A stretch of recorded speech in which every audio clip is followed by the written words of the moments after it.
Is it permissible to sacrifice goat, hen, etc. to ward off or relieve some disease, difficulty, calamity?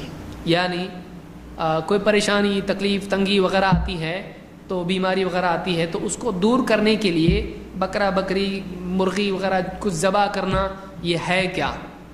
بہت سارے لوگ کہتے ہیں جان کا صدقہ، جان کے بدلے جان، تو چاچا کے بدلے مرغی،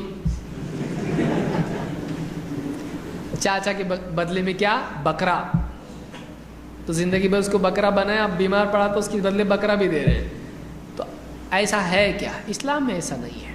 اللہ کے نبی صلی اللہ علیہ وسلم نے آپ کے گھر میں کوئی بیمار پڑتا، کبھی بھی آپ نے پوری زندگی میں حسن، حسین رضی اللہ تعالیٰ عنہما یا کوئی بھی بیمار، آپ کی بیویاں بیمار پڑتی، کبھی بھی آپ نے کوئی بکرا یا اونٹ یا گائے یا کچھ بھی ذبح کر کے ان کے بدلے میں ایسا نہیں کیا۔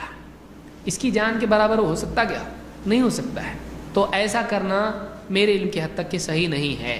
ہاں، اگر کوئی آدمی گھر میں کوئی بیمار ہے، کچھ صدقہ کرتا ہے کہ اس صدقے کی وجہ سے اللہ تعالیٰ اس کی برکت سے بیمار کو شفا دے، تو اس میں کوئی حرج نہیں ہے، کیونکہ صدقۃ السر تطفئ غضب الرب، اللہ کے نبی صلی اللہ علیہ وسلم فرماتے ہیں کہ چھپا کے دیا ہوا صدقہ اللہ کے غصے کو بجھاتا ہے۔ تو اللہ اگر کسی سے ناراض ہے اور اس کو تکلیف میں اس نے مبتلا کیا ہے، اگر وہ چھپا کے کوئی صدقہ دیتا ہے تو اللہ کی ناراضگی کم ہوتی ہے، اللہ اس سے راضی ہوتا ہے۔ تو یہ چیز تو ملتی ہے، لیکن ایسا کچھ جانور ذبح کرنا کسی کی جان کے بدلے صحیح نہیں ہے۔ بعض لوگ کہتے ہیں کہ ہاتھ لگاؤ بکرے کو، بیمار کو کہتے ہیں ہاتھ لگاؤ، اور پھر جا کے اس کو ذبح کرتے ہیں، اس کا کنیکشن اس سے آ گیا، یہ بکرا اس میں آ گیا کہ یہ بکرے میں آ گیا، بیماری اس میں آ گئی۔ ایسا کچھ بھی نہیں ہے، یہ اسلام میں نہیں ہے۔ کرنے کے کام پبلک کرتی نہیں کرنے کے کام کرتی۔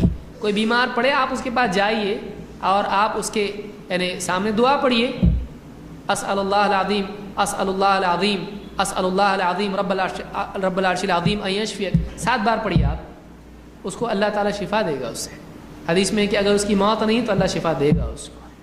تو یہ چھوٹی چھوٹی دعائیں ہیں جو یاد کرنا چاہیے، تو کرنے کے کام کریں، خام خواہ اپنی طرف سے کچھ بھی بتنگڑ نکالے نہیں۔